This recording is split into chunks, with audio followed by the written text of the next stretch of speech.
پھر کہا تمہیں پتہ بھی ہے کہ میں کون سی گھاٹی کہہ رہا ہوں؟ اے پہاڑاں والی نہیں، اے کھائیاں والی نہیں، تمہیں پتہ ہے کون سی گھاٹی ہے؟ کہا نہیں یا اللہ، کا فق و رہابہ، مشکل میں پھنسے ہوئے کی گردن کو چھڑانا۔ اتنے لوگ ہیں جو مشکلوں میں پھنسے، مشکل میں پھنسے ہوئے کی گردن چھڑانا، یتیم رشتہ دار کو کھانا کھلانا، مسکین انسان کو کھانا کھلانا۔ فقیر اسے کہتے ہیں جس کے پاس چھت بھی ہو، ایک دن کا راشن بھی ہو۔ مسکین اسے کہتے ہیں جس کے پاس نہ چھت ہو نہ کھانا ہو، کہ یہ ہے گھاٹی پار کا۔ السلام علیکم ویورز، حضرت مولانا طارق جمیل صاحب کے بیان سننے کے لیے ہمارے چینل دین کی دنیا کو لائک، شیئر، کمنٹ اور سبسکرائب کریں تاکہ ہر نیو آنے والا بیان سب سے پہلے آپ تک پہنچے۔ شکریہ۔ قیامت کے دن اللہ ایک شخص کو بلائیں گے، کہیں گے یا ابن آدم مرضت فلم تعدنی، میرے بندے عبدی مرضت فلم تعدنی، میرے بندے میں بیمار ہوا تو نے میرا حال ہی نہ پوچھ۔ جو ہر عیب سے پاک ہے وہ خود فرمائے گا، وہ بندہ کہے گا یا اللہ آپ کیسے بیمار ہو سکتے ہیں، آپ تو بے عیب ہیں۔ تو اللہ فرمائیں گے اما علمت ان عبدی الفلاں مرض فلم تعد، تجھے یاد ہے میرا ایک بندہ تیرے قریب بیمار تھا؟ بندہ مسلم ہے، امام مسلم ہے، شرابی ہے، جواری ہے، فاحشہ ہے، وہ میرا ایک بندہ بیمار ہوا تھا تو اس کا حال پوچھنے نہ گیا۔ اگر تو اس کا حال پوچھتا تو آج تو دیکھتا کہ میں تیرا کیسا استقبال کرتا۔ پھر اللہ فرمائیں گے یا ابن آدم استسقیتک فلم تسقنی، یہ جتنے آپ پروگرام مجھے دکھائے ہیں یہ سارا حدیث میں آپ کو اللہ نے یاد دلا دی حدیث۔ پانی کے نل دیکھ کر میرے بندے میں پیاسا تھا، میں نے پانی مانگا، تو نے پانی ہی نہیں پلایا۔ کہے گا یا اللہ تو سبوح قدوس ہے، تجھے پانی کی کیا ضرورت ہے؟ اللہ فرمائیں گے اما علمت ان عبدی الفلاں استسقاک فلم تسقہ، تو یہ یاد نہیں میرا ایک بندہ بندی اچھا برا بری یہ بہا سے نکال دی، وہ تیرے پاس آیا تھا پانی پلا دو، پیاس لگی، انہوں نے اسے پانی نہیں پلایا تھا۔ اگر تو اسے پانی پلا دیتا میرے پاس اس کا صلہ دیکھتا کرنا، یہ ایسے ہی ہے جیسے تو نے مجھے پانی دی، مجھے میرا حال پوچھنا۔ وہ شرمندگی میں ڈوب رہا ہے۔ پھر اللہ فرمائیں گے عبدی استطعمتک فلم تطعمنی، میں نے تم سے کھانا مانگا تھا تم نے مجھے کھانے نہیں کھلایا۔ کیا کمال کی حدیث ہے یہ، کس طرح اللہ اپنے بندے سے محبت کا اظہار کا بہا ہے۔ کھانے سے پاک، پینے سے پاک، بیماری سے پاک، موت سے پاک، زمان و مکان سے پاک، لا یحویہ مکان ولا یشتمل علیہ زمان، نہ وہ مکان کی قید میں ہے نہ زمانے کی قید میں ہے۔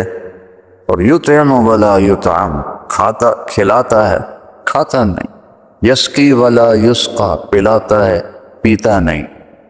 ایک انسان کی کیا قیمت ہے۔ پھر بندے میں نے کھانا مانگا تو نے انکار کرتی، کہے گا یا اللہ آپ تو کھانے سے پاک ذات ہیں۔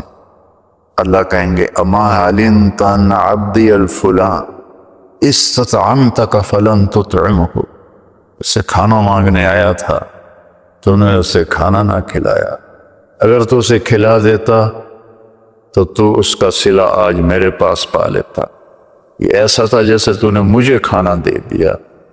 یہ اتنا بڑا عمل ہے، اس میں مومن مشرک کی بھی کوئی قید نہیں ہے۔ اللہ کو انسان بطور انسان پسند ہے۔ ابراہیم علیہ السلام پہلے شخص ہیں جنہوں نے مہمان کے ساتھ کھانا کھانے کی سنت کو جاری کیا۔ بغیر مہمان کے کھانا نہیں کھاتے تھے، مہمان آتا تھا تو اس کے ساتھ کھاتے تھے۔ ایک مہمان آیا، آپ نے اس کے سامنے کھانا رکھا، اس نے لقمہ توڑ کے منہ میں ڈال لیا۔ ابراہیم علیہ السلام نے فرمایا بسم اللہ تو پڑھ۔ کہنے لگا میں اللہ کو جانتا ہی نہیں، میں کیا پڑھوں؟ تو ابراہیم علیہ السلام نے کھانا اٹھا دیا اس کے آگے سے۔ اللہ کا منکر وہ میں نہیں کھلاتا۔ وہ اٹھ کے چل پڑا، دروازے تک نہیں پہنچا کہ جبریل آ گیا۔ ابراہیم، اللہ فرما رہے ہیں منکر تو میرا تھا، 70 سال سے تو میں کھلا رہا تھا، تیرے پاس بھیجا تو ایک وقت کی روٹی میں نہ کھلا سک، اس کو واپس بولا، اسے کھانا کھلا۔ جب ایک غیر مسلم کے ساتھ میرے رب کا یہ حال ہے، ایمان والے کے ساتھ اللہ کیسا شفیق ہوگا، کیسا مہربان ہوگا۔ ابراہیم علیہ السلام اس کے پیچھے دوڑے، ارے بھائی واپس آ جاؤ، میرے اللہ نے تیری سفارش کی۔ تو کہنے کا تیرا اللہ بڑا اچھا ہے، میں اسے مانتا بھی نہیں، پھر میری سفارش کی ہے تو مجھے بھی اللہ کا کلمہ پڑھا دے، ایمان بھی میں۔ اللہ تعالیٰ کی بارگاہ میں اس کے بندوں کے دکھ درد میں کام آنا، یہ ہزاروں نفلوں پر بھاری، ہزاروں روزوں پر بھاری ہے نفلی، ہزاروں حجوں پر بھاری۔ ایک یہودی لڑکا آپ کی خدمت میں کبھی کبھی آتا تھا اور آ کے بیٹھ کے آپ کی باتیں سنتا۔ کچھ دن وہ آیا ہے، آپ نے فرمایا بھائی وہ بچہ نہیں آ رہا آج کل، کہ یہ بیمار ہے، کہ چلو اس کا حال پوچھیں۔ کون ہے؟ یہودی۔ ہم اپنے سگے بھائی سے کھٹ بٹ ہو تو بیمار ہو تو اس کا حال پوچھنے نہیں جاتے۔ فیصلے بعد میرے سامنے گھر میں ایک بھائی مر گیا، دوسرا اس کا جنازہ پڑھنے نہیں گیا۔ میں نے اس بچے کو بلایا، ہاتھ جوڑے، داڑھی پکڑی، وہ مر گیا ہن بس کر دے، جنازہ پڑھ لے۔ نہیں پڑھا۔ اور میرا نبی ایک یہودی بچے کے لیے 8 میل کا سفر، آپ پیدل گئے، اونٹنی پر بھی نہیں گئے، پیدل گئے۔ تو جب اس کے گھر پہنچے تو وہ مر رہا تھا اور اس کا باپ اس کے سرانے بیٹھ کے تورات پڑھ رہا تھا۔ تو آپ نے کہا یا غلام قل لا الہ الا، بیٹا لا الہ الا اللہ کہہ لے۔ تو اس نے ایسے اپنے باپ کو پیچھے مڑ کے دیکھا، تو اس کو تو پتا تھا کم وقت وہ سچے نبی ہیں۔ میں کہا اطیع ابا القاسم، ابو القاسم کی مان لیں۔ اس نے کلمہ پڑھا اور چند لمحے بعد اس کا انتقال ہو۔ تو ہمارے نبی سے نا ایسے ہو گئے، پنجوں پہ کھڑے ہو گئے، ایسے خوشی سے ایسے ہو، اور کیا کہا؟ الحمدللہ الذی انقذہ بی من النار، تو نے اسے میرے ذریعے جہنم سے بچا دیا۔ صحابہ کا لشکر واپس آیا، سب نے کہا یا رسول اللہ، یہ جو ہمارے ساتھی تھے نا، یہ بہت ہی اعلیٰ انسان تھے۔ آپ نے فرمایا وہ کیسے؟ کہ ساری رات نفل پڑھتے تھے، صبح روزہ رکھتے تھے، تلاوت میں مصروف رہتے۔ آپ نے فرمایا تو اس کے گھوڑے کو چارہ کون ڈالتا؟ جو رات کو جاگے گا، دن کو روزہ رکھے گا، تو چارہ ڈالنے جوگا تو نہیں رہے۔ کہا جی ہم ڈالتے تھے۔ اس کا خیمہ کون لگاتا تھا؟ کہا جی ہم لگاتے تھے۔ اس کے کھانے کا انتظام کون کرتا تھا؟ کہا جی ہم کرتے تھے۔ تو پھر تم اس سے بہتر، تم اس سے بہتر۔ تو اللہ نے اپنے فضل و کرم سے، میں نے وہاں میاں چنو میں بھی کہا تھا، میں تو روتا اس بات پہ ہوں، شکر میں،